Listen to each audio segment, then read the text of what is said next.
Sir, ಈಗ gas ದರ ಏರಿಕೆ ಆಗಿದೆ. ಮತ್ತೊಂದು ಕಡೆ ಹೋಟೆಲ್ ಮಾಲೀಕರಿಗೂ ಕೂಡ ಆತಂಕ ಜಾಸ್ತಿ ಆಗಿದೆ ಸರ್. LPG ಗ್ಯಾಸ್ ದರ ರೆಸಿಡೆನ್ಷಿಯಲ್ಗೆ 65 ರೂಪಾಯಿ, ಈ ಕಮರ್ಷಿಯಲ್ಗೆ 110 ರೂಪಾಯಿ ಮಾಡಿ ಭಾರ ಬಿದ್ದಿದೆ. ಅದ್ರ ಬಗ್ಗೆ ಪ್ರಶ್ನೆ ಇಲ್ಲ. ಆದರೆ ಇದಕ್ಕೆ ಮುಖ್ಯ ಕಾರಣ ಈ ನಮ್ಮ ಅರಬ್ ಕಂಟ್ರೀಸ್ ಏನಿವೆ, ಇಸ್ರಾಯೇಲ್, ಈಜಿಪ್ಟ್, UAE, ನಮ್ಮ ಟ್ರಂಪ್ ಸಾಹೇಬರ ಕೃಪೆಯಿಂದ ಏನು ಯುದ್ಧ ನಡೀತಾ ಇದೆ ಅದರ ದುಷ್ಪರಿಣಾಮಗಳು ಇವು. ಹಾಗಾಗಿ ಭಾರತ ಸರ್ಕಾರ ಈ ಸಮಸ್ಯೆ ಬಗೆಹರಿಸಲಿಕ್ಕೆ ಪ್ರಾಧಾನ್ಯದ ಮೇಲೆ ಪ್ರಯತ್ನ ಮಾಡಬೇಕು. ಎಷ್ಟು ಇಂಪೋರ್ಟ್ ಮಾಡಲಿಕ್ಕೆ ಸಾಧ್ಯ ಅಷ್ಟು ಇಂಪೋರ್ಟ್ ಮಾಡಿ ಬೆಲೆ ಕಡಿಮೆ ಮಾಡಲಿಕ್ಕೆ ಪ್ರಯತ್ನ ಮಾಡಬೇಕಂತ ಭಾರತ ಸರ್ಕಾರನ ಒತ್ತಾಯ ಮಾಡ್ತಾ ಇದೆ.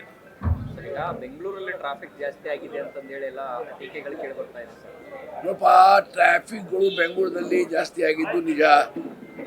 ಹೈದರಾಬಾದ್ನಲ್ಲಿ ಈಗ ಹೈದರಾಬಾದ್ ಮುಖ್ಯಮಂತ್ರಿ ಹೇಳಿದರು ನನ್ನ ರಾಜ್ಯದಲ್ಲಿ ಭಾಳ ಚೆನ್ನಾಗತ್ತೆ ಅಂತ ಹೇಳಿದರು. ಸರಿ, ಅಲ್ಲೇನು ಸಮಸ್ಯೆ ಅದೇ. ನಾನು ಹೈದರಾಬಾದ್ ಈಗ 8 ದಿವಸದಿಂದ ಹೋಗಿದ್ದೆ. ದಿಲ್ಲಿನೂ ಸಮಸ್ಯೆ ಇದೆ, ಮುಂಬೈನೂ ಯಾವಾಗಲೂ ಸಮಸ್ಯೆ ಇದೆ, ಅಹಮದಾಬಾದಲ್ಲಿ ಸಮಸ್ಯೆ ಇದೆ. ಈ ಸಮಸ್ಯೆ ಬಗೆಹರಿಸಬೇಕಾದ್ರೆ ಮೂಲಭೂತ ಸೌಕರ್ಯಗಳು ನಿರ್ಮಾಣ ಆಗಬೇಕು. ಪ್ರತಿಯೊಂದು ಕೇಂದ್ರ ಸರ್ಕಾರ, ರಾಜ್ಯ ಸರ್ಕಾರ ಮೂಲ ಸೌಕರ್ಯ ಮೇಲೆ ರಸ್ತೆ ಬ್ರಾಡನ್ ಆಗಬೇಕು, ಓವರ್ ಬ್ರಿಡ್ಜಸ್ ಆಗಬೇಕು, ರೈಲ್ವೆ ಟ್ರ್ಯಾಕ್ಸ್ ಆಗಬೇಕು, ಇವೆಲ್ಲ ಆಗಬೇಕು. ಆವಾಗ ಇದಕ್ಕೆ ಪರಿಹಾರ ಕಂಡುಬಿಡ್ಲಿಕ್ಕೆ ಸಾಧ್ಯತೆ. ಅಪ್ಪ, KPCC ಅಧ್ಯಕ್ಷರಾಗಿ 6 ವರ್ಷ ಆಯ್ತು ಸರ್. DK ಶಿವಕುಮಾರ್ ಅವರು ಇವತ್ತು ಡಿನ್ನರ್ ಮೀಟಿಂಗ್ ಕರೆದಿದ್ದಾರೆ. ತಮಗೂ ಆಹ್ವಾನ ಇದೆ ಸರ್, ತಾವೇನಾದ್ರು ಹೋಗ್ತೀರಾ? ಅದೇ ಹೋಗಾಗಬೇಕಲ್ಲ. ಅದಕ್ಕೆ ಅಧ್ಯಕ್ಷ ಕರ್ದಾರ ಅದು ಹೋಗಿಲ್ಲ, ಅದು ಯಾಕಪ್ಪಾಗ ಎಕ್ಸ್ಪೈರ್ ಮಾಡಿಬಿಟ್ಟ ನನ್ನ ಪಾಠದಿಂದ. ಗೌರವಾನ್ವಿತ ನಮ್ಮ KPCC ಅಧ್ಯಕ್ಷ DK ಶಿವಕುಮಾರ್ ಅವರು KPCC ಅಧ್ಯಕ್ಷರಾಗಿ ಯಶಸ್ವಿಯಾಗಿ 6 ವರ್ಷ ಮುಗಿಸ್ತಾ ಇದ್ದಾರೆ. ಭಾಳ ಒಳ್ಳೆ ಕೆಲಸ ಮಾಡಿದ್ದಾರೆ ಸಂಘಟನೆ ಕಟ್ಟಲಿಕ್ಕೆ. ಅವ್ರು ಡಿನ್ನರ್ ಕರೆದಿದ್ದು ನಿಜ. ಎಲ್ಲರೂ ಕರೆದಾರೆ, ಎಲ್ಲ MLA ಕರೆದಿದ್ದಾರೆ, ನನಗೂ ಕರೆದಿದ್ದಾರೆ, ನಾನು ಹೋಗ್ತಾ ಇದ್ದೇನೆ, ಎಲ್ಲರೂ ಬರ್ತಾರೆ. ನಾಯಕತ್ವ ಬದಲಾವಣೆ ಚರ್ಚೆ ಇನ್ನು ಜೀವಂತ ಇದೆ. ನೋಡಪ್ಪ, ನಾಯಕ ಬದಲಾವಣೆ ಚರ್ಚೆ ಬೆಂಗಳೂರಿನಲ್ಲಿ ಈಗ ಆಗಬಾರ್ದು. ಇದಕ್ಕೊಂದು ಪೂರ್ಣ ವಿರಾಮ ಇಲ್ಲೇ ಸಿಗಬೇಕು. ಯಾಕಂದರೆ DK ಶಿವಕುಮಾರ್ ಆಗಲಿ, ಸಿದ್ದರಾಮಯ್ಯ ಮುಖ್ಯಮಂತ್ರಿ ಆಗಲಿ, ಇಬ್ಬರು ಸ್ಪಷ್ಟವಾಗಿ ಹೇಳಿದ್ದಾರೆ, ನಮ್ಮ ಹೈಕಮಾಂಡ್ ಏನು ನಮ್ಮ ದಿಲ್ಲಿಗದೆ, ಅವ್ರೇನು ಹೇಳ್ತಾರೆ ನಾವು ಕೇಳ್ತೇವೆ ಅಂತ ಹೇಳ್ತೇವೆ. ಆಗ ಹೈಕಮಾಂಡ್ ಅವರು ಏನು ನಿರ್ಣಯ ಮಾಡಬೇಕು. ಇಲ್ಲ ಚರ್ಚೆ ಮಾಡಿ ಏನು ಉಪಯೋಗ? ಏನು ಹಿಡಿದು ಇಲ್ಲ, ಏನಾಗೋದಿಲ್ಲ. ಸೊ ಹೈಕಮಾಂಡ್ಗೂ ನಾನು ವಿನಂತಿ ಮಾಡ್ತೇನೆ, ಇದ್ರ ಬಗ್ಗೆ ಏನಿದ್ದು ನಿರ್ಣಯ ಮಾಡಿ. Thank you. ಇತ್ಯರ್ಥ ಮಾಡೋದೇ ವಿಳಂಬ ಆಗ್ತಾ ಇದೆ ಅಂತಲ್ಲ? ಇತ್ಯರ್ಥ ಮಾಡೋದು ವಿಳಂಬ ಆಗ್ತಾ ಇದೆ ಅಂತ ನಾ ಹೇಳೋದಿಲ್ಲ. ಹೈಕಮಾಂಡ್ಗೂ ಅವರು ಪ್ರಾನ್ಸು ನೋಡ್ತಾ ಇರ್ಬೋದು, ಯಾವ ಪ್ರಕಾರ ಮಾಡಬೇಕು ಅಂತ ನೋಡ್ತಾ ಇರ್ಬೋದು, ಅವರು ವಿಚಾರ ಮಾಡ್ತಾ ಇರ್ಬೋದಲ್ಲ. ನಮ್ಮ ಮಲ್ಲಿಕಾರ್ಜುನ್ ಖರ್ಗೆ ಸಾಹೇಬ್ರೆ ನಮ್ಮ ಅಧ್ಯಕ್ಷರಿದ್ದಾರೆ.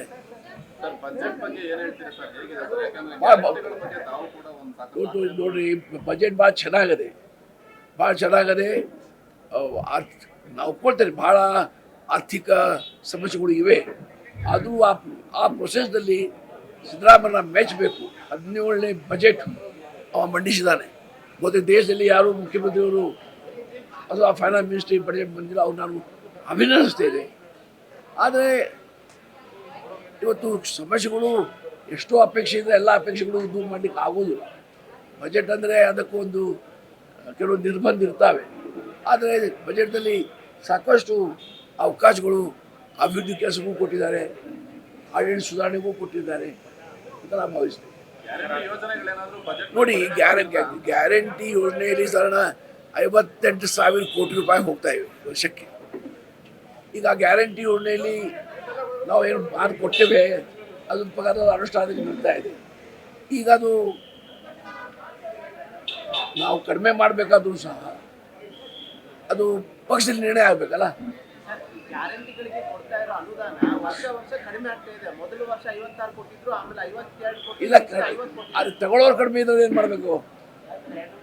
ಯಾರು ಕೇಳಿದಾರೆ, ಯಾರ ಅರ್ಹತೆ ಇದೆ, ನ್ಯಾಯಬದ್ಧವಾಗಿ ಕಾಯ್ದೆ ಇದೆ, ಯಾರ ಅರ್ಹತೆ ಇದೆ, ಎಲ್ಲರೂ ಸಿಗ್ತಾ ಇದೆ. ಈ ನಮ್ಮ ಕ್ಷೇತ್ರ ಯಾರು ಬಂದು ನಮ್ಗೆ ಸಿಕ್ಕಿಲ್ಲ ಅಂತ ಯಾರು ಹೇಳಿಲ್ಲ, ಎಲ್ಲರೂ ಸಿಗ್ತಾ ಇದೆ. ಪಕ್ಷದಲ್ಲಿ ನಿರ್ಣಯ ಆಗ್ಬೇಕು ಅಂತ ತಾವೇನಾದ್ರು ಅಭಿಪ್ರಾಯ ವ್ಯಕ್ತಪಡಿಸ್ತೀರಾ ಸರ್? ಇದೆಲ್ಲ ಪಕ್ಷದಲ್ಲಿ ಚರ್ಚೆ ಆಗಬೇಕು, ನಿರ್ಣಯ ಆಗಬೇಕು.